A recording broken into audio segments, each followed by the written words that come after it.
정보가 있는 시사 토크쇼 장윤선, 박정호의 팟짱.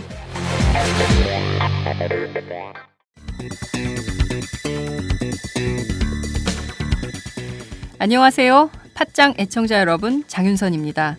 여러분, 군불 침대라고 들어보셨습니까? 이 침대는 난방 기능이 있는 침대인데요. 전기장판이나 돌판을 이용한 게 아니라 특이하게도 따뜻한 바람을 넣어서 특수 제작한 침대 매트리스입니다. 그러니 여러분의 잠자리가 정말 훈훈하겠죠? 제일 큰 장점은 일단 잠자리에 들면 그 따뜻함이 마치 사람의 체온으로 데운 것처럼 자연스러운 느낌을 줍니다. 열선을 사용하지 않으니 당연히 화상이나 전자파 걱정도 없고요. 침대 내부 습도가 낮아서 진먼지 진드기 등도 번식하기 어렵습니다. 일교차가 큰 환절기에도 정말 유용하고요.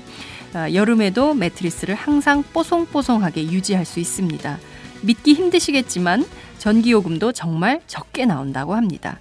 전기장판, 온수매트에서 찾기 힘든 기분 좋은 따뜻함.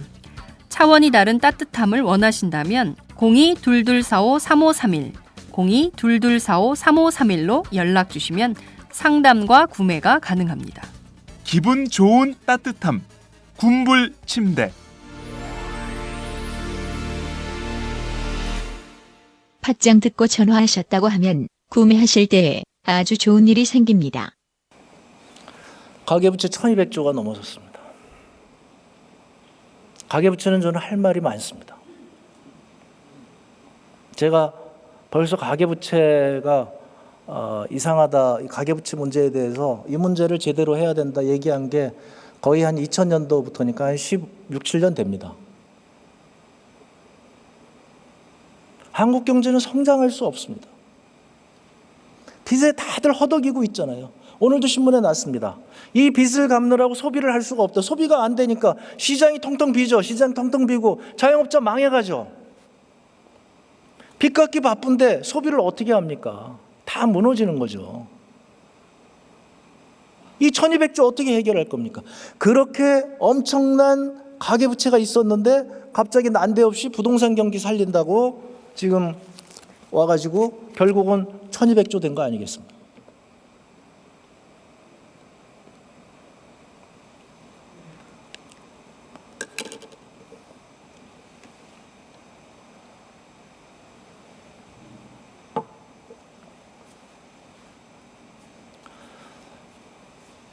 왜 이게 중요하냐면요.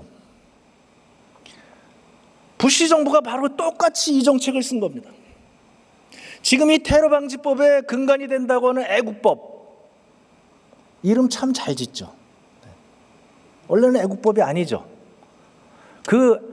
그걸 앞자만 따서 영어는 앞자만 쭉 따니까 그것을 앞자를 잘 교묘하게 잘 조합을 해가지고 패트리오트라고 하는 단어를 만들고 그래서 애국법이라고 부르는 겁니다. 바로 부시 정부가 한 게 뭡니까? 경제가 안 좋으니까 부동산 경기에 띄운 거예요. 당신이 집이 있는데 왜 집을 그걸 그대로 내버려 두느냐. 그거 가지고 대출 받아라. 그게 이른바 그 유명한 소유자 사회입니다. 부시가 바로 이렇게 한쪽으로는 부동산 경기 띄우고 한쪽으로는 애국법이라고 그래가지고 이른바 언론을 통제하고 여론을 통제하려고 하는 바로 이게 지금 대한민국에서 그대로 되고 있는 겁니다. 보수 정부에서 바로 이렇게 하는 거예요. 경제가 어려운 이유가 있습니다. 경제 어려운 이유는 대한민국 국민 다 압니다. 양극화돼서 그렇죠. 서민들은 돈이 없고 그리고 부자들만 돈이 있으니까 재벌들의 금고만 넘쳐나고 슈퍼 부자들만 잘 살고 온 국민은 못 살게 되어서 경제가 살아날 수가 없습니다. 그때 어떡하냐? 자, 그러면 부동산 경기 살리자. 왜 빚을 안 늘리냐? 그래서 빚 얻어가지고 결국은 2008년도 경제 위기 온 겁니다. 이렇게 하면 안 된다고 얘기하니까 그 여론을 막기 위해서 이른바 패트리엇, 이른바 멋있게 애국법이라고 만든 거죠.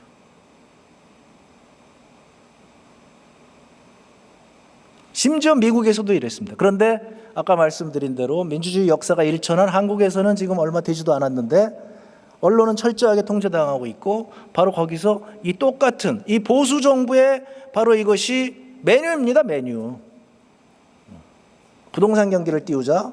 그렇게 해서 땅 부자, 집 부자 잘 살게 하고, 그래서 잠깐 동안 경기가 활성화되는 것처럼 보이고, 그리고 이제 애국법이나 이런 테러 방지법이나 이런 걸 떼서 공포 정치를 해가지고 자 전쟁 일어나려고 그러는데 이 군비 확장하는 혹은 이런 거 하는 우리 보수 정부를 지지해야 되지 않겠느냐.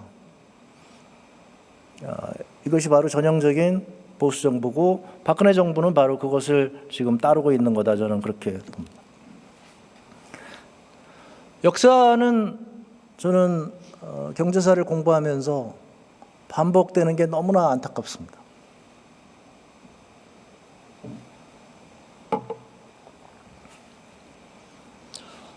롯데 월드타워가 123층이 저기 지금 올라가고 있는데요.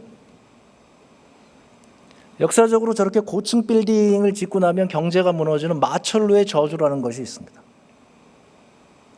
미국에서 고층 빌딩을 짓기 시작하는데, 고층 빌딩을 지면 지금 롯데월드타워처럼 보통 한 3에서 5년 정도 걸리죠.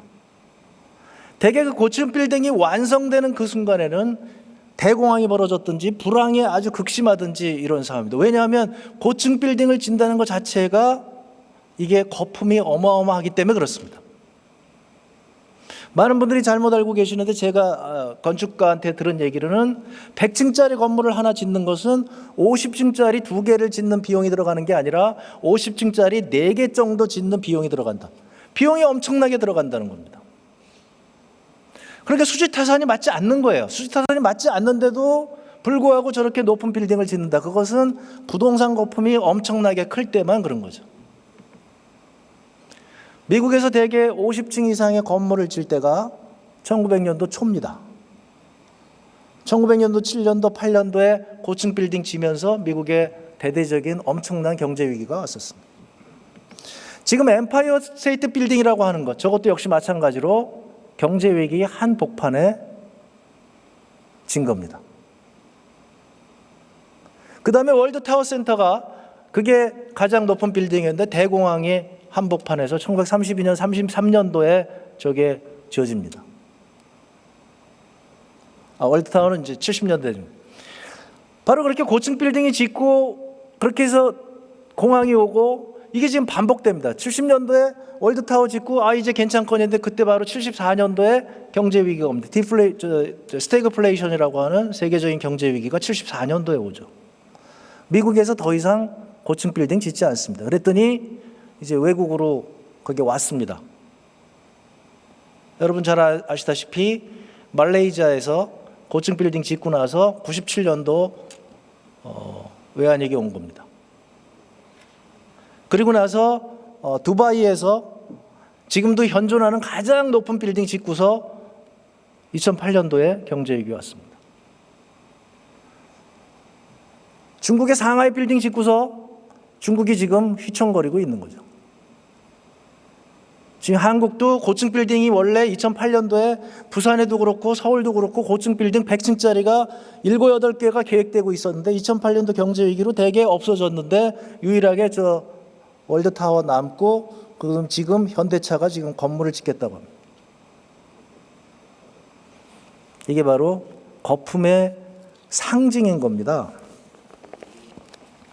경제는 지금 굉장히 위험한 상황이라고 하는 것에 징후가 여러 군데 있다. 이것이 바로 국가 비상사태입니다. 국회가 해야 될 일이 이거고 박근혜 정부가 해야 될 일이 이거고, 이런데 그런 얘기는 하지 않는 거죠. 기업의 부채가 지금 엄청납니다. 이게 정확하게 외환위기 이전으로 그대로 돌아온 겁니다. 지금 언론이 보도를 안 해서 그러는데요. 지금 상황이 외환위기 이전의 기업부도 직전과 거의 유사합니다. 그리고 공공부문의 부채가 엄청나게 늘었습니다. 박근혜 정부 들어서 이렇게 엄청나게 지금 부채가 늘어났습니다. 이렇게 빚을 얻었는데 박근혜 정부 3년 동안 경제 성장률은 어떻게 됐습니까?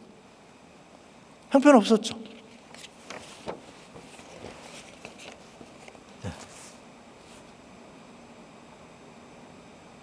거의 지금 경제가 흔들려서 이 얘기를 해줘야 되는데 박근혜 정부는 오히려 거꾸로 가고 있고, 그런 거꾸로 가는 정책에 대해서 국민들이 지금 그것을 눈가기를 막고 있다, 저는 그렇게 생각합니다. 외환위기 이전과 그대로 재벌들의 총자산이 30대 이 그래프에서, 이게 바로 외환위기입니다. 외환위기 이전과 그대로 왔습니다.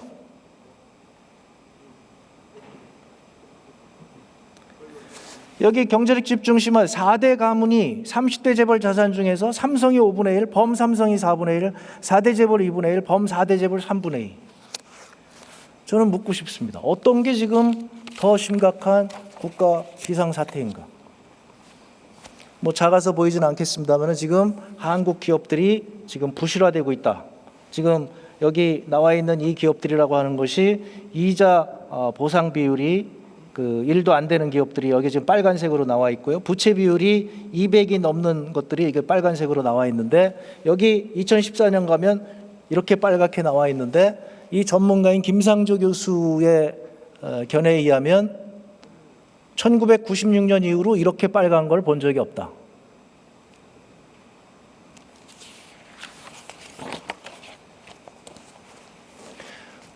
지금 이렇게 부실된 기업들의 전부 주거래 은행이 어디냐? 우리 산업 신한 하나 외환 국민입니다. 그런데 중요한 건 뭐냐면 여기 길게 되어 있는 이 우리은행도 그렇고 산업은행들, 이게 다 정부가 소유하고 있는 은행입니다. 지금 부실 기업들을 정부가 다 떠안고 있는 거예요. 우리 한국 경제는 지금 국가 비상사태 정도가 아니라 무너지기 일보 직전에 와 있는 겁니다. 정부가 이 얘기를 해줘야 되고 국회가 이 얘기를 해줘야 되는데, 지금 엉뚱한 테러 방지법 가지고 얘기를 하고 있다. 이런 얘기를 하고 있는 거예요. 제가 지난번에 국정감사 때 부산을 갔었습니다. 그랬더니 어떤 분이 저를 알아보시더군요. 저는 그냥 국회의원 알아본다 해서 너무 좋아서 이렇게 인사드렸는데, 그분이 제 손을 잡고 노동법 꼭 막아주십시오. 우리 아이가 이제 10살인데 지금 잘려나가면 저는 큰일 납니다. 잘려나간 선배들 보니까 자리를 못 잡더라고요. 이게 지금 대한민국 노동자 현실 아닙니까? 이게 국가 비상사태 아닙니까? 저는 그렇게 생각합니다. 저는 국가 비상사태가 바로 그 아빠가 그렇게, 대한민국 국민이 지금 불안해하잖아요. 대한민국 국민이 지금 울고 있잖아요. 이게 비상사태가 아니에요? 이게 한두 명입니까? 자, 보세요. 작년도에 1년 동안 퇴사한 인원이 560만 명입니다. 이 사람들이 고용보험에 든 사람들이 560만 명입니다. 이 고용보험에 든 사람들이 가입자가 1160만 명이에요. 1160만 명에서 560만 명이 회사를 그만뒀어요. 고용보험에 들었다고 하는 것은 형편이 좋은 사람입니다. 형편이 좋은 사람들의 50% 가까이가 회사를 그만뒀다. 이런 나라는 전 세계에 없습니다.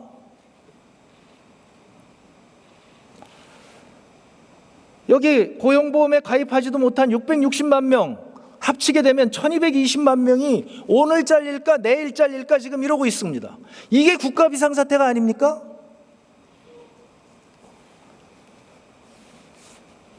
전체 임금 근로자 1820만 명의 67%, 3명 중에 2명이 오늘 잘릴까 내일 잘릴까 걱정하면서 울고 있습니다. 대한민국 국민이.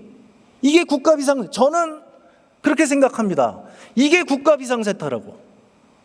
그런데 지금 이 정부가 내놓는 정책이 뭡니까? 이 해고되는, 그다음에 회사를 그만두는 퇴사 인원을 지금 줄이는 정책을 쓰고 있습니까? 그게 아니잖아요. 반대의 정책을 쓰고 있잖아요. 이것이 심각한 국가 비상사태라고 저는 생각합니다. 이것이 바로 제가 아까 말씀드렸지 않습니까? 박근혜 정부와 새누리당이 생각하는 국가 비상사태와 우리 더불어민주당이 생각하는 국가 비상사태가 이렇게 다른 겁니다. 네, 제 개인 의견입니다. 제 개인 의견 얘기하면 안 됩니까? 네. 예, 더불어민주당 우리 그렇게 생각합니다. 네. 네. 네. 이게 바로 국가 비상사태고 저는 지금 박근혜 정부가 이것을 여야정이 합의해서 지금 이 얘기를 해야 된다고 생각합니다. 또 말씀드립니다마는 이거 보도하는 언론 없습니다. 현장에 계신 분들은 알고 계시잖아요. 그죠? 현장에 계신 분들 나는 오늘 쫓겨날까 내일 쫓겨날까 모르는데 이 불안한 이것에 대해서 나만 그런가? 그렇게 생각하고 계시는 것이 아닙니다. 대한민국의 임금 근로자의 3명 중에 2명은 지금 이렇게 하루하루를 불안하게 살고 있습니다. 제가 국회에 있으면서 그래서 지난번 국정감사 때 그랬습니다. 부총리한테 그랬습니다. 이 노동자들한테 미안하지 않느냐? 국가를 경영하는 사람들로서 국민들에게 미안하지 않느냐? 말이라도 좋으니 미안하다는 소리 한마디만 해달라. 결국 안 했었습니다. 저는 미안하다고 얘기했습니다. 소리치고 싶었습니다. 대한민국 국민, 제가 국회의원이라는 것 자체가 부끄럽습니다. 이것에 대해서 단 하나도 할 수 없는 저 자신이 부끄럽고 대한민국이 이렇게 망해가는데 우리 국민들이 이렇게 울고 있는데 이것에 대해서 제가 할 수 있는 게 아무것도 없다는 게 소수자라서 할 수 있는 게 없다는 게 너무나 안타깝습니다.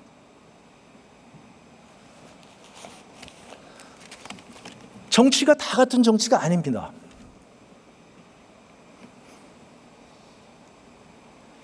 우리 조원준 수석님 좋아하시는 대로 테러와 관계된 얘기 하겠습니다. 저희 더불어민주당의 을지로위원회가 새벽 5시에 인천공항공사에 갔습니다. 인천공항공사에서 일하시는 분들이 어떻게 일하는지를 보기 위해서 국회의원 10대 명이 그 새벽 5시에 갔습니다.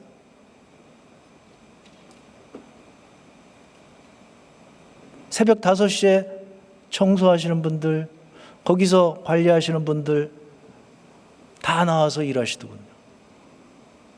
제가 너무 놀란 게 덩치가 이렇게 크신 분이, 권총을 차고 계신 분이, 보안요원이 눈물을 흘리시면서 내가 이렇게 열심히 일했는데 내가 비정규직이라가 나를 자른다.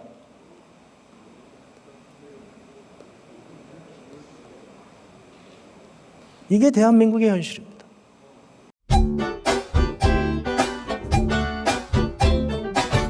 너 영안초등학교? 야, 이게 몇 년 만이야, 친구야. 넌 어쩜 하나도 안 늙었니? 헐, 뭐라는 거니? 매일 새벽 출근해, 야근해, 애 키우지 살림하지, 피곤해 죽겠어. 근데 병원 가면 규칙적인 운동하고 새끼 챙겨 먹고 스트레스 받지 말고 잠 푹 자라나? 누가 그걸 몰라서 못하니? 나랑 똑같구나. 그래서 난 마카산삼으로 해결했잖아. 마카산삼. 잉카인들이 먹던 페루 산삼과 우리나라 산삼으로 만들었대. 그래? 당장 검색해봐야겠네. 마카산삼. 아니야. 요즘 마카산삼 뜨니까 유사 제품이 많아. 영한네이처로 검색해봐. 검색창에서 영한네이처. 페루의 마카와 우리나라 산삼, 몸에 좋은 11가지 원료까지 하나로 만든 제품 마카산삼. 마카 녹용과 마카 소화 청소년도 있습니다. 1일 2회 공복에 따뜻한 물과 함께 드세요.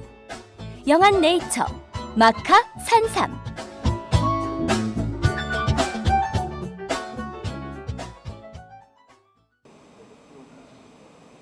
공항의 보안구역 안에 총 차고 있는 사람이 비정규직인 나라가 이게 정상적인 나라입니까?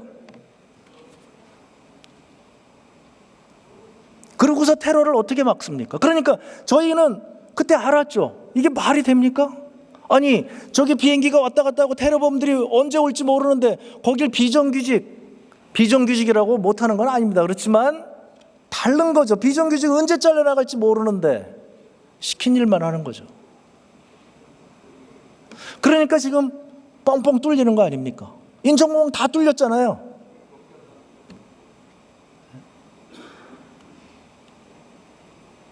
저희는 기가 막힌 겁니다.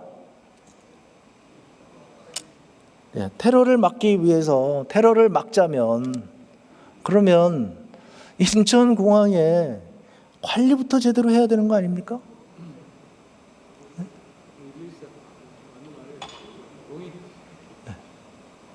지금부터라도 하면 되는 겁니다.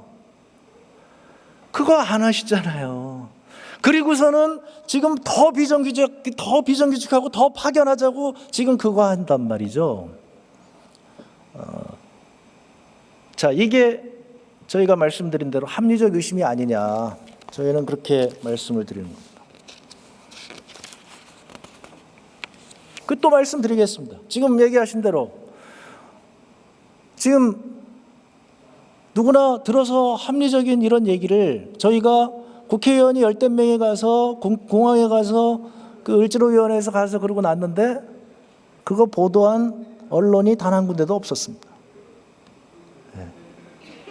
국민과 함께하는 국회의원이 그 새벽에 10대 명이 달려가서 그렇게 어렵게 일하시는 분들과 얘기하고 이걸 했는데 아무도 보도를 하지 않는다.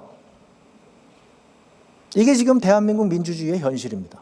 그러니까 국민들 입장에서는 다 그놈이 그놈이지, 그 당이 그 당이지, 이렇게 생각하는 겁니다.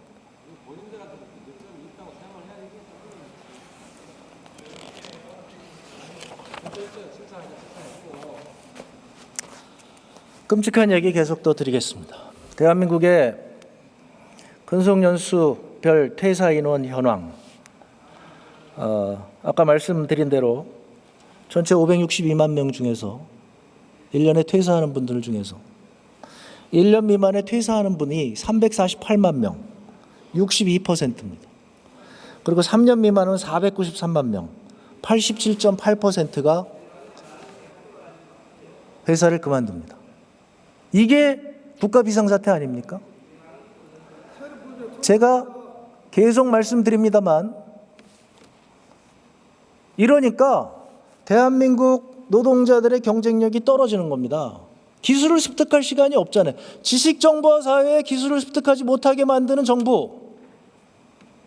이것은 바로 이것 때문에 아까 제가 말씀드린 대로 대한민국 경제는 지금 쇠락해 가고 있는 겁니다.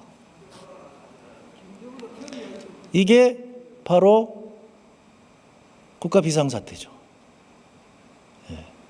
OECD 최악의 이런 제도를 갖고 있는 겁니다.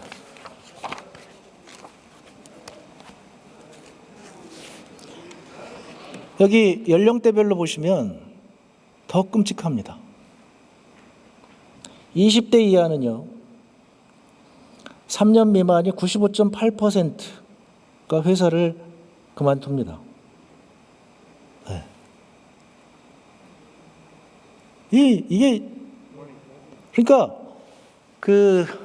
우리나라 이게 OECD 최악이거든요. 그러니까 이 대한민국은 지금 제가 아까 말씀드린 대로 자본주의가 시작된 지 얼마 안 된, 그리고 민주주의가 시작된 지 얼마 안 된 바로 그 정글 자본주의의 시기에 지금 있는 겁니다. 그것을 개혁에 위해서 상당히 많이 진전시켜 놨는데 지금 이명박 정부, 박근혜 정부 들어서 그것을 거꾸로 돌려나가고 있다는 겁니다. 저는 이 문제가 국가 비상사태라고 생각을 합니다. 이러니까 젊은 사람들이 헬조선이라고 그러는 거 아닙니까?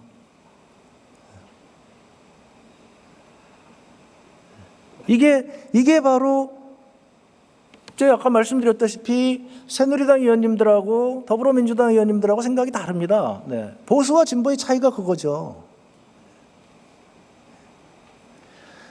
새누리당은 이렇게 유연성을 높여야 기업들이 잘 되고, 그렇게 기업들이 잘 돼야 투자를 할 것이고, 투자를 해야 경제가 잘 된다. 저희의 생각은 뭐냐면 그렇게 해서 재벌들 지원해 줬는데 그것이 국민들에게 돌아왔느냐? 돌아오지 않았다는 겁니다. 그 생각의 차이가 있는 거죠. 그 판단을 국민들이 하시는 겁니다. 저는 명확하게 말씀드리는 겁니다. 바로 이렇게 지금 테러방지법이나 이렇게 부동산 경기 활성화하고 이런 식으로 거품을 일으키려고 하는 이게 바로 보수 정부의 정책인 겁니다.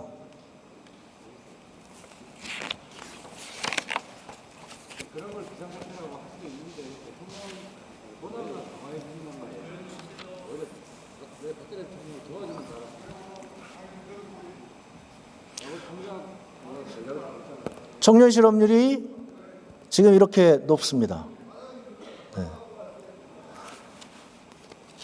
청년들이 이렇게 못 살게 되는 나라, 청년들이 지금 대한민국에서 살기 어렵다고 얘기하는 이것이 저는 국가 비상사태다. 국가안보에서 가장 중요한 게 뭡니까?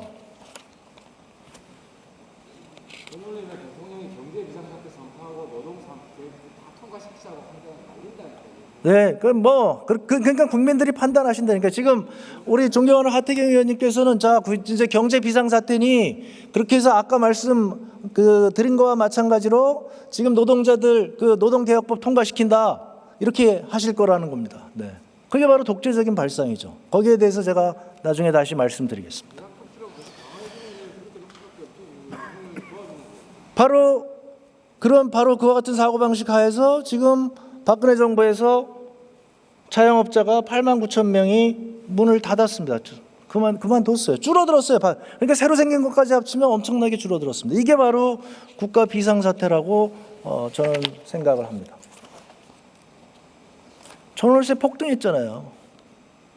저희가 그래서 전월세 상한제 하자고 그러고 그다음에 계약갱신 청구권 하자. 애 학교 다니는데 쫓겨나가지 않도록 하자.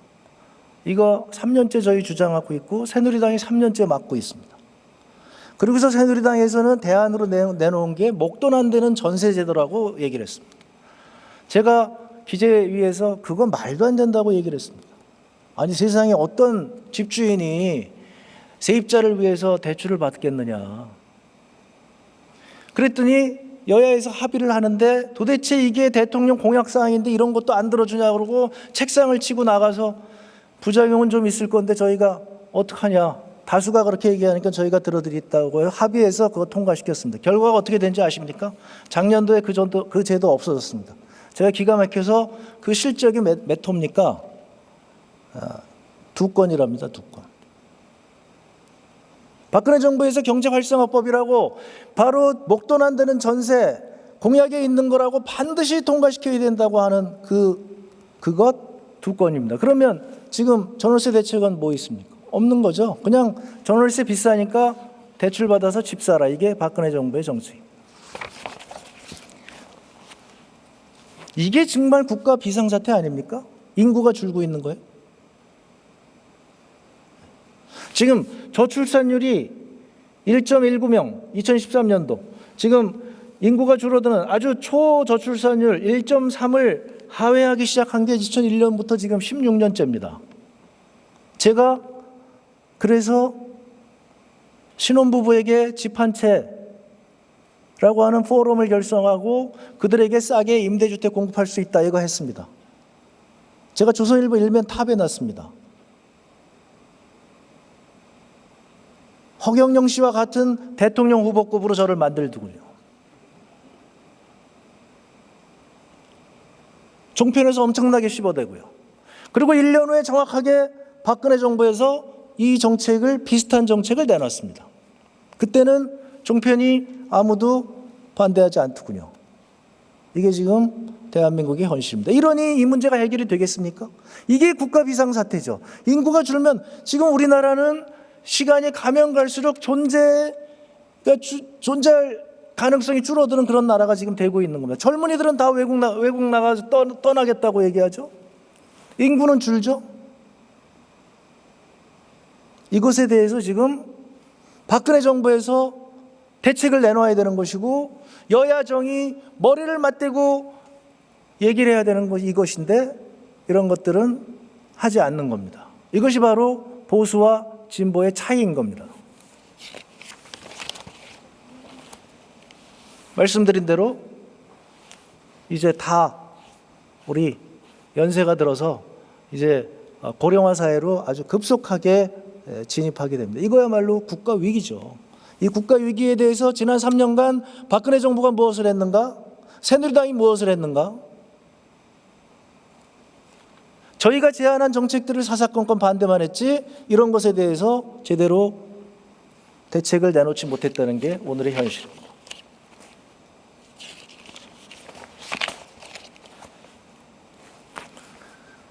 결국은 어떻게 됐습니까? 국가 위기가 뭡니까? 지금 양극화가 심화된 게 국가 위기 아닙니까? 이렇게 경제는 굉장히 어려워서 온 국민은 눈물을 흘리고 있고 온 국민은 불안에 떨고 있는데 테러라는 것이 지금 테러라고 하는 공포로부터 자유롭게 하자는 거 아닙니까? 그런데 지금 이미 대한민국 국민들은 전부 공포에 떨고 있습니다. 빈곤으로 인한 공포, 해고에 대한 공포, 내가 대한민국에서 제대로 살 수 있을까에 대한 공포, 이것에 대해서는 거의 지금 못하고 있는데 지금 박근혜 정부 새누리당이 지난 3년간 재벌의 금고 710조 만들어준 겁니다. 그런 사이에서 대기업 편의점 2개 증가할 때 동네 슈퍼 1개 감소하고 재벌 대기업 한식 뷔페 전쟁하고 골목상권 직격탄해서 5km 반경 내 음식점 45.2%가 매출이 감소하고 대형마트 24.7%가 증가하고 SSM 34% 매출 증가할 때 전통시장은 13.8% 감소했습니다. 재벌의 법인세를 1년에 5조 원이나 깎아줍니다. 제가 경제민주화 한다고 국회에 와서 바로 이거를 밝혀냈습니다. 제가 내세우는 정책은 경제민주화 햇빛 정책입니다. 그냥 사실을 국민들에게 알리면 국민들이 판단할 것이다. 그런데 이런 사실을 얘기했는데 불행하게도 보도가 안 되더군요. 재벌에게 왜 710조나 내부 유보 자금을 쌓아두고 있는 저 엄청난 재벌에게 왜 세금을 5조 원씩이나 깎아주나? 그러면서 서민들에게 담배세는 몇 조 원을 또 걷는, 이것이 바로 새누리당과 저희와의 차이고 국가 위기를 바라보는, 국가 비상사태를 바라보는 양당 간의 차이라고 하는 점을 저는 말씀드리고 싶습니다. 이것이 이제 제가 또 하나 말씀드리려고 하는 건데요. 제가 국회 기획재정이 와서 대한민국 국세청에다 강력하게 요구한 게 있습니다. 제발 과학세정을 좀 합시다. 데이터 세정을 좀 합시다. 이런 얘기를 했습니다. 그 무리하게 데모하지 마, 세무조사 해가지고 그 서민들 때려잡지 말고 제발 데이터 분석해서 그 탈세하는 사람들, 못된 사람들 좀 잡아냅시다. 그래서 그러면 도대체 우리나라에 세금 내고 있는 사람들 다 한번 통계를 한번 내봅시다. 이 통계가 없었습니다. 이거 제가 만든 겁니다. 대한민국에서 소득세 신고한 사람들의 1967만 명의 통계를 제가 만들었습니다. 물론 국세청에서 만들었죠. 제가 요구해서 만들었습니다. 국세청이 도저히 못한다고 그래서 국세청이 이런 거 하나 못하느냐 해서 이거 제가 만든 겁니다. 그러니 국세청이 과학세정이 되겠습니까? 이런 기본적인 통계, 대한민국의 사람들이 세금을 얼마 내는가, 어떤 사람이 얼마나 내는가에 대해서 기본적인 통계도 안 만들고 그걸 제가 요청했을 때 빼다가 2012년도에 경제민주화 바람 타고 그때 이거 만든 겁니다. 그렇게 해서 찾아보니까 983만 등, 즉 정 가운데 있는 사람이 소득이 얼마인가 봤더니 한 달에 162만 원을 벌었습니다. 이게 2013년도에 이런 얘기입니다. 지금 한 달에 162만 원을 벌면 지금 정상적으로 생활이 됩니까? 애 학교 보낼 수 있나요?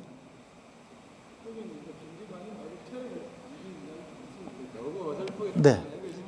아니요, 그러니까 국가 비상사태라고 하는 것이 지금 박근혜 정부와 박근혜 정부와 새누리당이 생각하는 국가 비상사태와 저희 더불어민주당에서 생각하는 국가 비상사태가 이렇게 다르다는 말씀을 드리는 겁니다. 이게 바로 지금 국가 비상사태입니다. 그런데 이런 것을 하기 위해서 지난 3년간 박근혜 정부와 새누리당은 무엇을 했는가?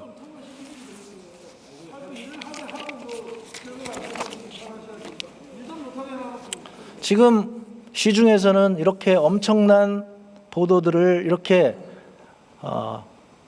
대한민국이 OECD 1위인 것들을 이렇게 모아가지고 이렇게 네티즌들이 이렇게 하고 다닙니다. 네. 네, 의제로 가겠습니다. 네.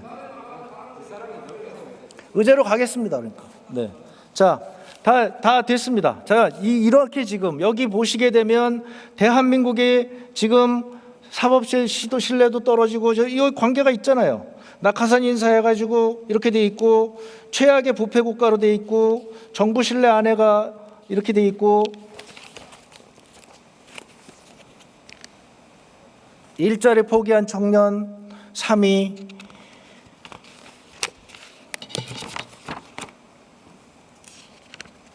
노인복지 낙제점 아이 키우기 힘든 나라 이런 얘기들이 다 있는 겁니다. 여기 전란 국가만 못한 삶의 만족도 현재 우리 국민이 느끼는 삶의 만족도가 전쟁을 하고 있는 나라보다도 못하다는 게 지금 대한민국의 현실이라는 겁니다.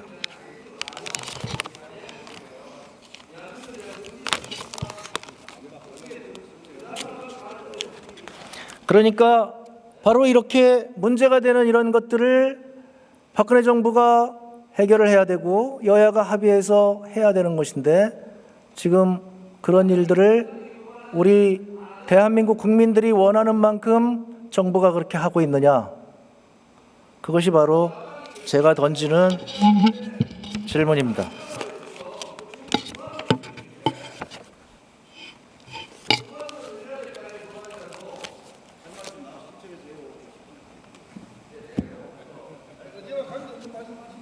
네, 조원진 수석님 말씀도 제가 좀 이따 할 겁니다. 그러니까 기다리시고요. 조원진 수석님도 다음번에 그러면 저 다음으로 나와서 발언하시죠.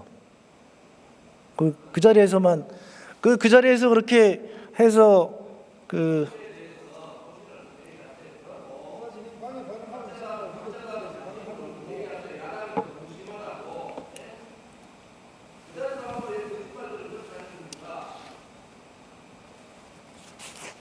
그러면 이제 원하시는 대로 국가 비상사태에 대한 박근혜 정부와 새누리당의 시각과 경제 비상사태에 대한 우리 더불어민주당의 시각이 다르다고 하는 것을 저는 국민들에게 말씀드리고 싶었습니다.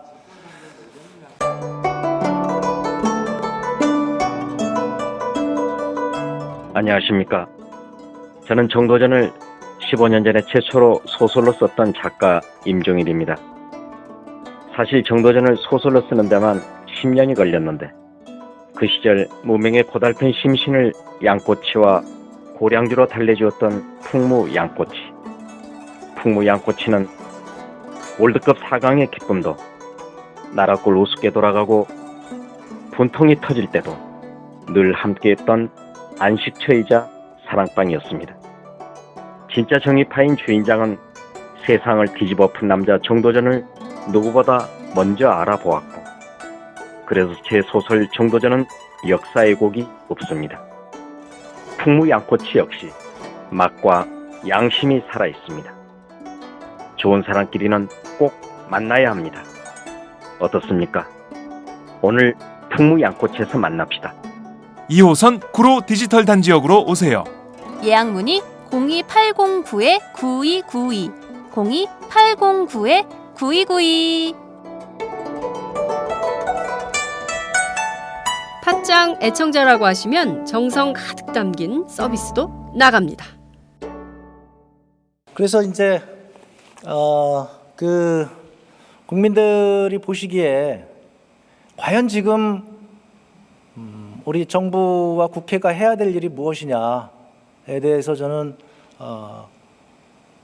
제 의견을 말씀을 드린 겁니다. 자, 지금 이제 말씀드렸다시피 지금 새누리당과 박근혜 정부에서 뭔가 의도가 있지 않느냐, 거기에 대한 합리적 의심을 저희는 하고 있다고 얘기를 했습니다. 그 합리적 의심에 대해서 지금부터 말씀을 드리겠습니다.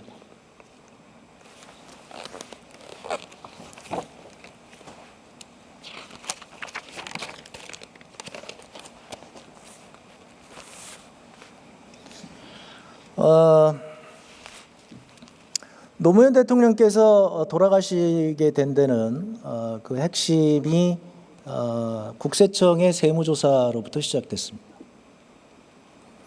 그리고 국세청의 그 세무조사는 처음부터 절차가 잘못된 것이었습니다. 부산에 있는 기업을 서울의 서울청 조사 4국이 갑자기 세무조사를 합니다. 이 조사 4국이라고 하는 데가 이른바 국세청의 중수부라고 하는 데고 국세청의 저승사자라고 불리는 데입니다. 국세청에서 가장 세게 세무조사를 하는 데죠. 결국은 그 결과로 노무현 대통령께서 돌아가셨습니다. 2012년도에 저희가 들어와서 바로 그 문제에 대해서 국세청장에게 따졌고 국세청장은 다시는 그런 일이 없을 거라고 얘기를 했습니다. 한동안 괜찮은 것 같더니 2014년도 8월 달에 들어와서 갑자기 국세청장을 바꿨습니다. 그리고 서울청 조사 4국을 또 바꿨는데 8월 21일 날 국세청장이 바뀌고 8월 28일 날 조사 4국장을 바꿨는데 최경환 경제부총리가 대구고 15회, 국세청장이 대구고 20회, 그리고 조사 4국장이 대구고 20회입니다.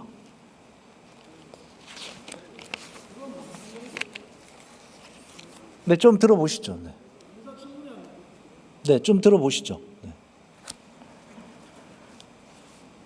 그러더니 조사 4국이 이미 2013년서부터 이 저승사자라고 하는 이 조사 4국의 조사 건수가 늘어납니다. 조사 건수가 2013년도에 박근혜 정부가 들어서던 그 해에 24% 늘어납니다. 부가세액이 97%가 늘어납니다.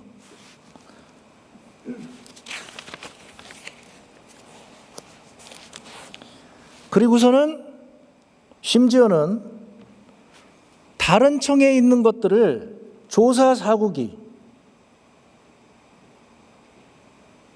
이 교차조사라고 하는 것이 원래는 다른 청에서 조사해야 되는 것인데 이것을 조사 4국이 조사를 하는 겁니다. 이게 2014년도까지는 되게 비슷하게 가다가 작년도에 와서 상반기만 8건을 합니다.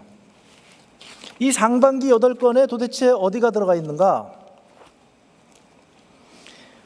이 조사 4국은 가면 압수수색, 장부를 그냥 가져옵니다. 이것도 거의 불법적이라 그래서 제가 기재위 들어가서 이거 못하게 굉장히 막았는데 아직까지도 이렇게 많이 합니다. 다른 그 일반적인 그 세무조사에 비해서 이 조사 4국은 대개 가면 그냥 장부 다 가져오는 것을 그냥 자기네는 원칙으로 알고 이렇게 합니다.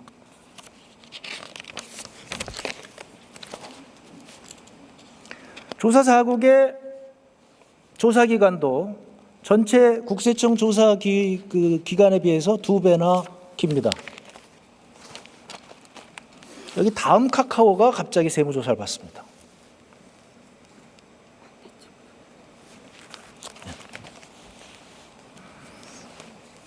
다음 카카오가 세무조사를 받습니다. 다음 카카오가 아주 이상하게 세무조사를 받습니다. 비정기 세무조사고 그리고 장부를 전부 가져가고 그리고 조사 4국이 교차조사를 하고 그리고 최장기 세무조사를 합니다. 137일 동안 세무조사를 받습니다. 다음 카카오가. 7년간 세무조사를 3번을 받습니다. 다음 카카오가.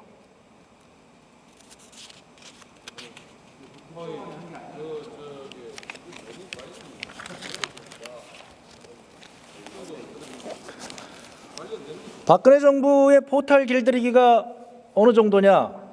새누리당 여의도연구원에서 2015년 9월 4일에 포탈 보고서를 공개합니다.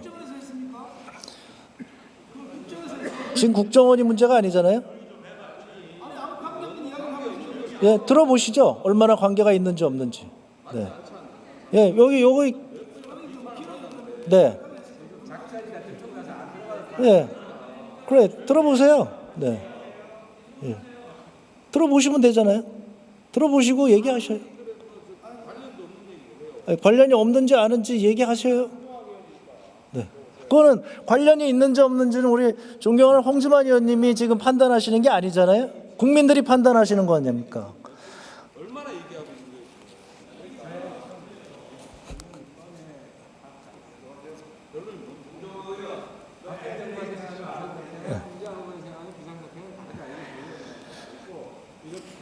자, 박근혜 대통령이 잘못된 정보 파급 위험에 새누리는 포탈을 맹비난합니다. 2015년 9월 22일입니다. 포탈이 얼마나 비정상적으로 한쪽으로 치우쳤는지 아세요? 국세청 조사 처리 사무 규정에 따르면요, 납세자가 사업을 실질적으로 관리하는 장소의 소재지와 납세자가 관할을 달리하는 경우에 교차 조사를 하게 되어 있습니다. 그런데 다음 카카오는 판교에 카카오가 있고 다음이 제주도에 있습니다. 그러니까 다음 카카오를 세무조사를 하려면 제주도를 관할하는 부산청이 하든지 아니면 그러니까 원래 관할청은 부산청입니다. 그리고 판교에 있으니까 만약에 판교를 중시 보겠다, 이번에 카카오를 중시 보겠다 그러면 중부청에서 해야 됩니다. 판교의 관할은 중부청입니다. 그런데 난데없이 서울청 조사 4국이 조사를 합니다. 일정 지역에서 사업을 하는 납세자에 대해서 공정한 세무조사가 필요한 경우, 이거는 뭐냐면 토착기업하고 세무서하고 유착관계를 막기 위해서 하는 겁니다. 그 다음 카카오 이거 아니잖아요.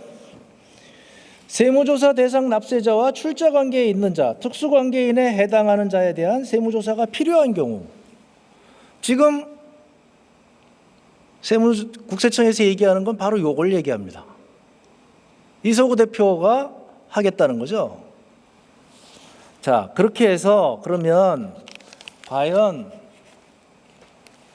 다음 카카오를 이런 정도로 세무조사할 일이 있었겠느냐. 2015년 10월 30일 날 제가 이것을 국정감사할 때 지적을 했습니다. 이게 아마 10월 초쯤 될 겁니다. 그러니까 제가 지적하고 나서 며칠 있다가 10월 30일 날 중단을 했는데, 끝냈는데 이게 137일을 조사한 겁니다. 법인 평균 조사 기간 36.2일에 비하면 3.8배만큼 엄청난 다음 카카오 세무조사를 한 거죠. 다음 카카오가 7년간 3번을 세무조사를 받았는데 2008년도 광우병 사태가 나니까 세무조사를 받았습니다. 그 다음에 2013년도에는 난데없이 모범 납세자상을 받습니다. 근데 이거 문제가 없다는 거죠, 지금. 근데 그 모범 납세자상을 받은 다음 카카오를 2014년도에 세월호 사태가 터진 다음에 또 세무조사를 합니다. 정부의 여론이 나쁜 얘기가 돌 때마다 다음 카카오를 세무조사했다는 합리적 의심을 하기에 충분한 거죠. 그러더니 메르스 사태가 난 2015년에 또 세무조사를 한 겁니다. 이게 과연 지금 존경하는 홍주만 의원님 말씀하신 대로 기업들은 다 그렇게 갖다 붙일 수 있는 거냐? 7년간 법인 사업자가 3회 이상 받은 기업은 0.06%밖에 안 됩니다. 28,000개 기업 중에서 17개 기업만이 7년간 3번 세무조사를 받습니다.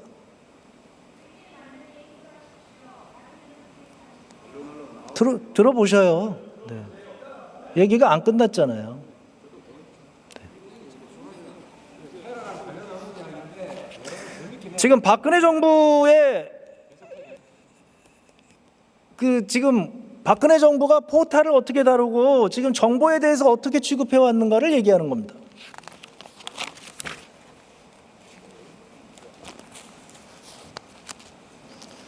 카카오톡 사찰 논란이 아까 말씀드린 대로 2014년 9월 16일 날 대통령 모독했다 이렇게 얘기하니까 9월 18일 날 검찰이 전담 수사팀을 발족을 하고 이석우 전 대표가 그때 이 문제가 되니까 카카오톡은 검열받지 않는다 이렇게 발표를 합니다. 그리고 2014년 10월 7일 날 김인성 전 교수가 국정원의 카카오톡 감청 사실을 공개합니다. 자, 이제 국정원 나왔으니까 만족하십니까? 홍지만 의원님, 국정원 나왔는데요. 네. 네. 자, 만족하십니까? 국정원이 카카오톡을 감청 사실을 공개하니까 이석우 전 대표를 국회 국정감사 참고인 출석한 게 2014년 10월 16일입니다. 그랬더니 난데없이 이석우 전 대표를 2014년 12월 10일 날 소환을 합니다.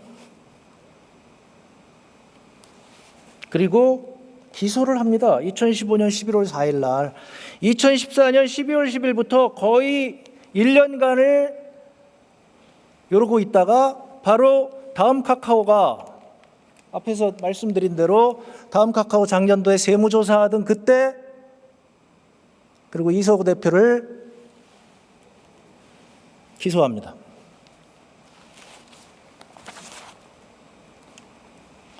다음 카카오.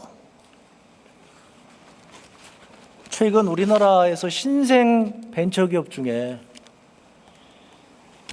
가장 잘된 기업 아닙니까? 이런 기업은 우리가 발전하도록 지원해 줘야 되는 거 아닙니까?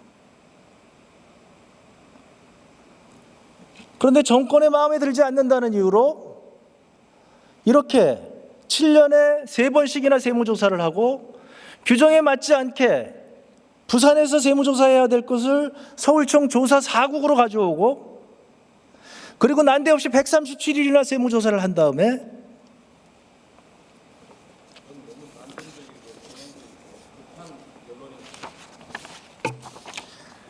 금년 1월 7일 날 부과한 세액이 얼마인가? 다음 카카오 74억 부과했고 법인 부당세액은 57억. 탈탈 턴 거죠, 그냥.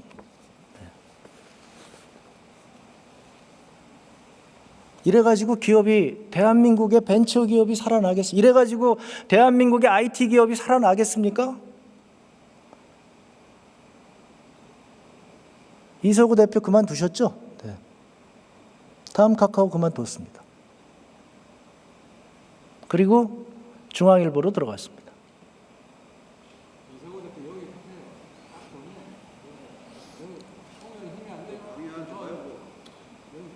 이게 바로 박근혜 정부가 지금 포털을 어떻게 생각하느냐, 카카오톡의 감청을 어떻게 생각하느냐. 이석우 대표가 카카오톡 감청을 그렇게 하면은 대한민국의 IT 산업이 망한다.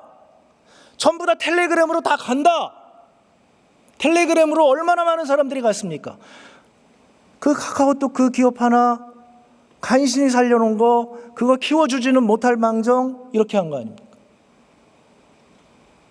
이게 바로 저희가 생각하는 것과 새누리당이 생각하는 게 다른 겁니다. 애플이 지금 미국의 FBI 요청을 거부했죠. 이게 미국의 힘입니다. 애플을 믿고 사람들이 애플을 사죠. 자, 이제 삼성전자, 우리 LG전자의 휴대폰을 과연 누가 살까요? 지금 이렇게 다음 카카오톡 이렇게 감청 요구해가지고 감청의 요구를 제대로 받아들이지 않으니까 세무조사 이렇게 들어가고 개인 뒷조사해가지고 개인 막 해가지고 결국 회사 쫓아내고 이것이 바로 박근혜 정부와 새누리당이 생각하는 인권과 그다음에 지식정보 사회에서의 그 정보에 대한 태도인 것입니다. 저희는 잘못됐다고 생각합니다. 다음 카카오는 지원을 해도 시원찮을 기업인데 지금 이 시장이 얼마나 경쟁이 치열한 시장인데 애플이 바보 같아서 FBI가 미 정부가 요구하는 거를 그걸 반대했겠습니까?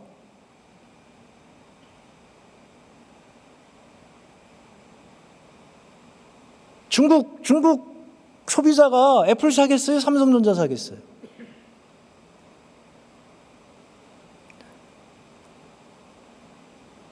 지금 한국의 애플 소비자가 상당합니다.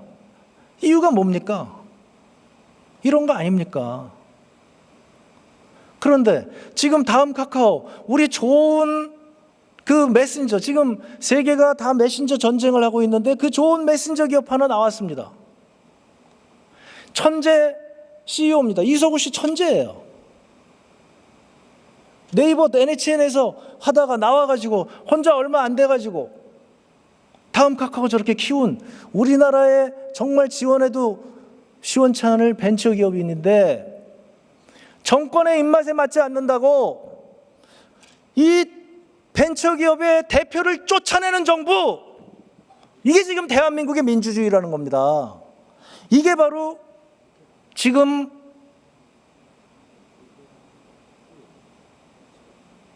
테러방지법을 만들자고 제안하는 박근혜 정부가 해온 거랍니다.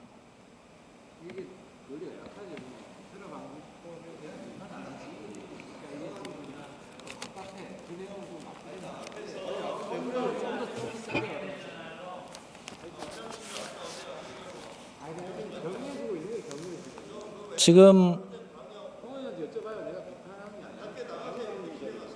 많은 분들이 잘 모르시는 통계를 하나 제공하겠습니다.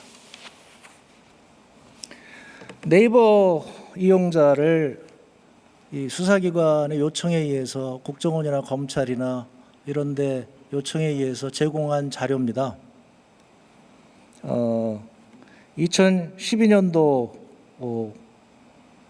이렇게 되다가 지금 2015년도에 거의 20만 건 이렇게 지금 제공을 합니다. 압수영장을 8,000건을 신청을 하고요. 그다음에 처리가 7,000건이 되고요. 통신 제한 조치도 이렇게 요청을 해서 127건이 이거 이제 127명이 이렇게 해당을 당하는 거죠. 통신 사실 확인 자료, 통신을 했느냐 이 자료를 이렇게 지금 네이버가 제공한 게 이렇게 9,000건이나 됩니다. 통신 자료는 최근에는 이제 없어졌는데요. 다음을 보면 다음도 역시 마찬가지로 이렇게 늘다가 압수영장을 받아서 50만 건을 지금 수사기관에게 제출을 했습니다. 통신 제한 조치 214건, 통신 사실 확인 자료 이게 1,394건입니다. 그러니까 뭐 좀 이상하죠, 그죠? 여기 네이버가 지금 다음보다 훨씬 큰 회사 아닙니까? 그런데 지금 네이버보다도 오히려 훨씬 더 많은 압수영장을 지금 다음에다가 요구하고 있는 거죠.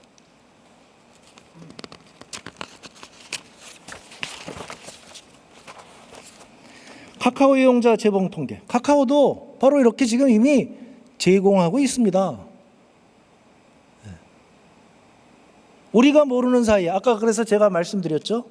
그 회사한테 요청해서 그 검찰이나 수사기관에 그런 사실을 제공한 적이 있는지 그것 좀 밝혀달라 해서 그 방법을 지금 알려드렸는데 지금 이렇게 어마어마한 숫자의 우리의 통신 사실이나 뭐 통신을 확인하거나 혹은 개인정보죠. 여기 통신자료라는 건 개인정보입니다. 개인정보가 지금 수사기관에게 가고 있다는 겁니다.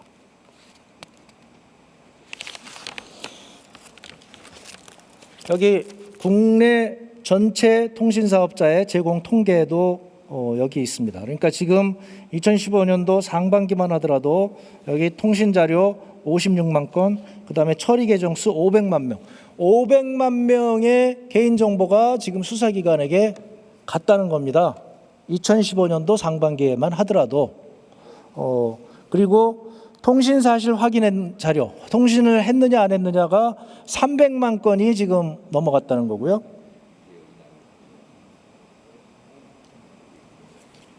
지금 이런 정도로 우리는 거의 무차별적으로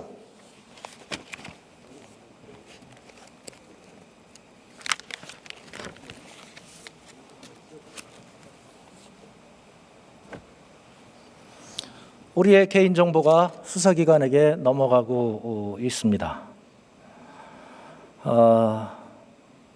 그러면 제가 말씀드리는 게 지금 다음 카카오를 이렇게 괴롭힌 이유가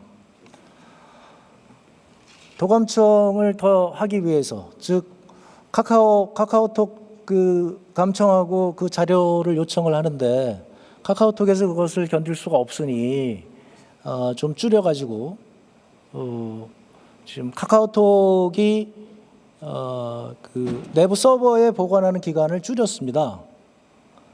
그러니까 국정원 입장에서는 자기들이 원하는 자료를 제대로 갖기가 어렵게 된 거죠. 그러니까 정권 차원에서 나서서 다음 카카오를 이렇게 괴롭혔다. 저는 이렇게 봐야 된다고 생각을 합니다.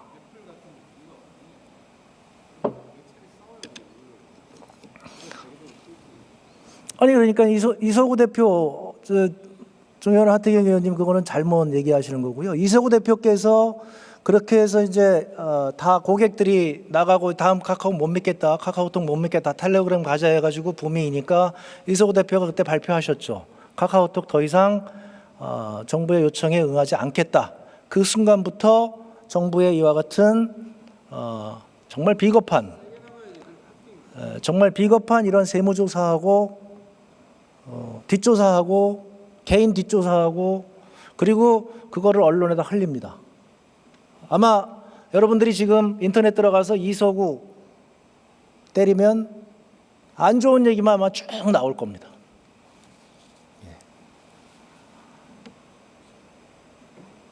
이 정부가 이렇게 해왔기 때문에, 이렇게 해온 정부가 테러 방지법을 요구하는 것,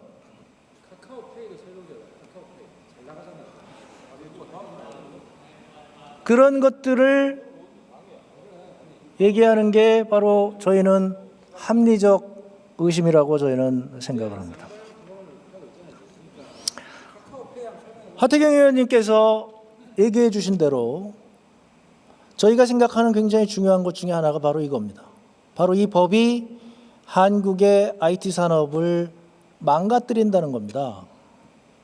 지식정보화 사회라고 하는 것의 근본적 그 기제를 박근혜 정부는 잘 모르고 있는 거 아니겠는가.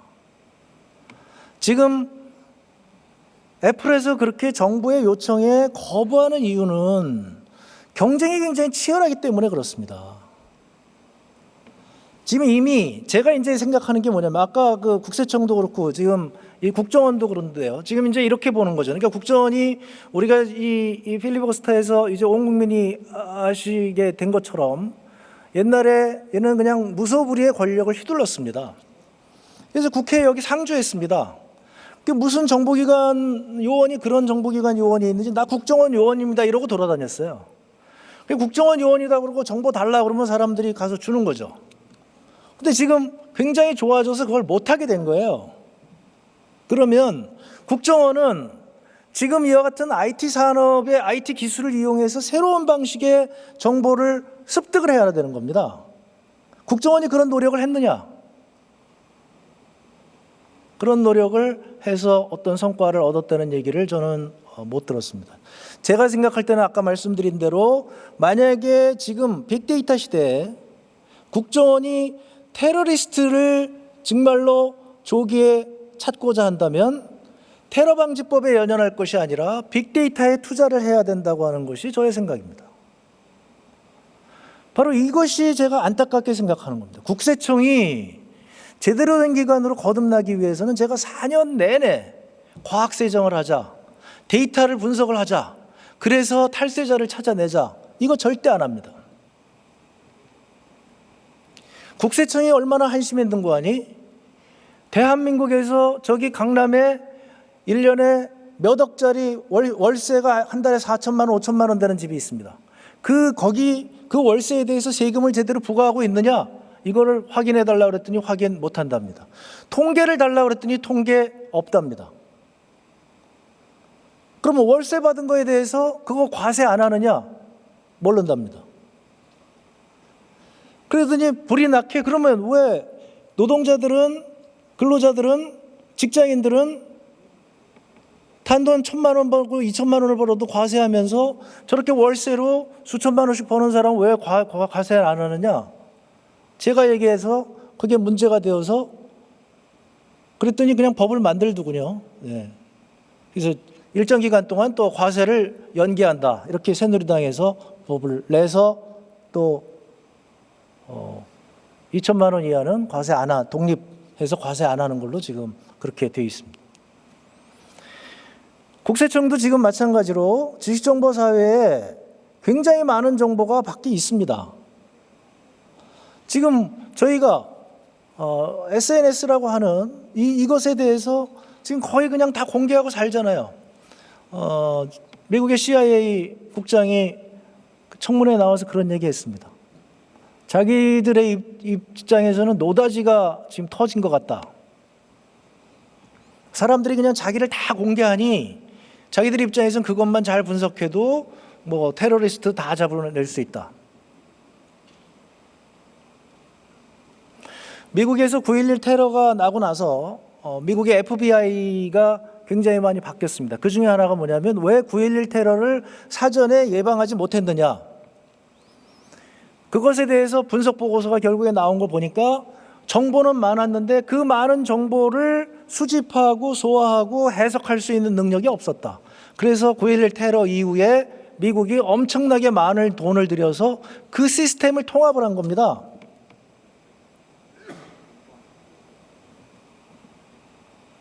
박근혜 정부가 이런 거를 한다는 얘기를 저는 들어본 적이 없습니다.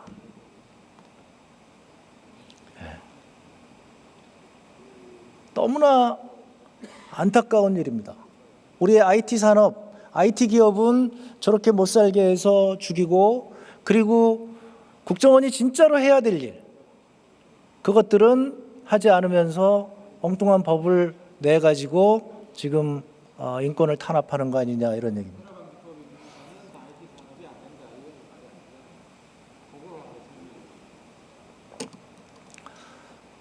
박근혜 정부가 들어서서 창조 경제를 얘기하면서 굉장히 각광을 받은 책 중에 하나가 창업국가라고 하는 책이 있습니다. 거기 보면 페이팔 얘기가 나오는데요. 지금 미국에서 우리가 핀테크의 가장 선두주자 중에 하나가 페이팔입니다. 세계적인 기업이죠. 이 페이팔을 만든 사람들이 어디서 온 사람이냐? 이스라엘에서 온 사람들입니다. 바로 이 사람들이 이스라엘에서 테러리스트 쫓다가 온 사람들입니다. 바로 이 사람들이 빅데이터 분석해가지고 테러리스트 찾아내는 사람들이에요. 그 기술을 미국에 가서 금융시장에 대입을 한 것이 페이팔입니다.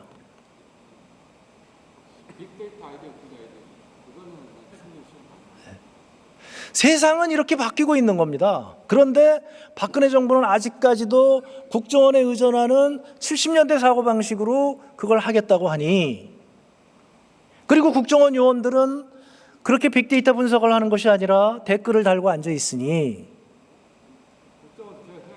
저희가 답답하지 않겠습니까?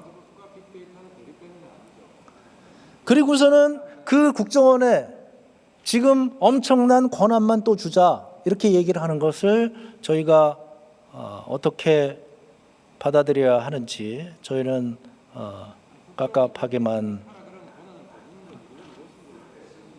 합니다.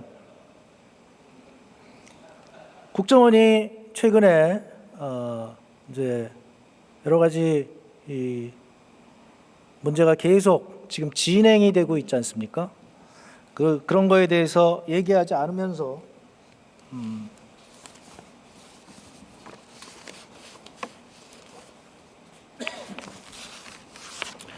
국정원에게 자꾸만 권한을 더 주자고 얘기하는데 어떤 숨겨진 의도가 있지 않겠느냐. 저희가 생각하는 것은 저희는 합리적 의심이라고 저희는 생각을 합니다. 안녕하세요. 오마이뉴스 대표 오연호입니다. 감사합니다.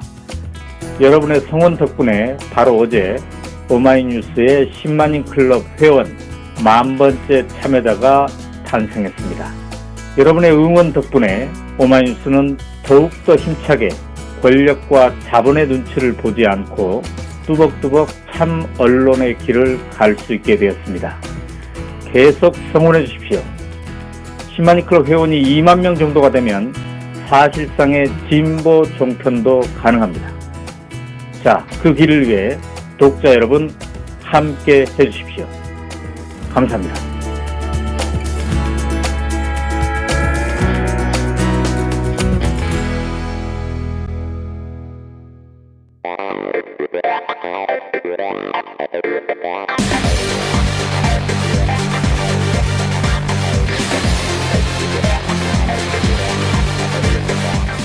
정보가 있는 시사 토크쇼 장윤선, 박정우의 팟짱.